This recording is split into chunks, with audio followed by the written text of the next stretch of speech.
TAVR is without a doubt one of the great success stories of the last 10 years. We're still learning a lot about it, and we're still learning a lot about the patients themselves and outcomes.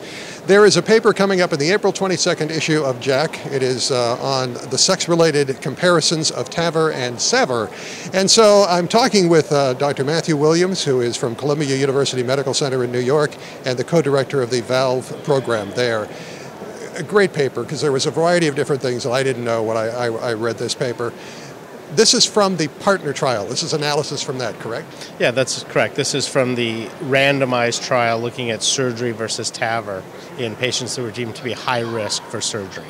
So before you sat down and did the analysis, what were you expecting to see?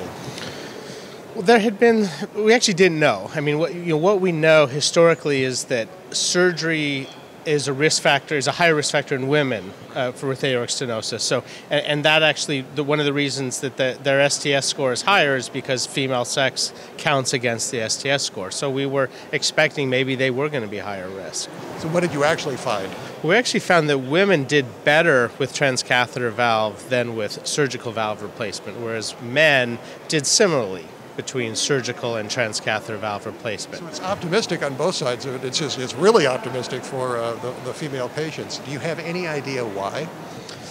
It's hard to say. I mean, I think one of the big things comes down to is the way we looked at the risk is based largely on this STS score. And again, being a woman makes your STS risk score higher. So if you look at the men and the women had a lot more comorbidities, so a lot more of them had coronary disease and were diabetics and had other problems wrong with them. So the women were, in one sense, healthier. And so what it actually appears is that being a woman is a risk factor for surgical valve replacement, but it is not a risk factor for transcatheter valve replacement. Do you share this with your female patients now? We do now that we have the data. I mean, we say there is some suggestion that women especially, and it has to be done through the transfemoral approach. There was not a difference if it was done through the transapical approach. But if you're treating high-risk women through a transfemoral approach, they do better long-term, out to beyond 2 years with a transcatheter valve replacement as opposed to surgery. So what are you going to do next? Are you still looking at any of the partner trial data? Yeah, sure. We're looking at it, and with the intermediate risk trial, the core valve data has just come out, and the little bit of data I saw in the sub-analysis showed also that women do better with transcatheter valve as opposed to surgery, and we'll see in the intermediate risk trials. The ideal thing would obviously be to do a randomized trial exclusively in women, but that's probably impractical. Yeah, I suspect you're right.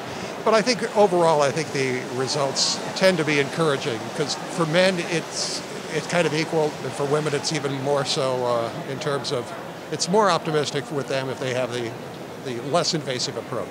I think that's true. And, I mean, at least in men, they do well with both, so exactly. That's encouraging. And there are certainly some quality of life benefits to transcatheter valve over surgery. Oh, absolutely. But in women, it's a pretty remarkable difference.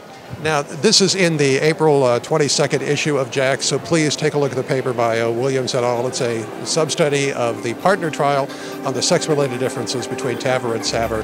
For Cardio Source World News, I'm Executive Editor Rick McGuire.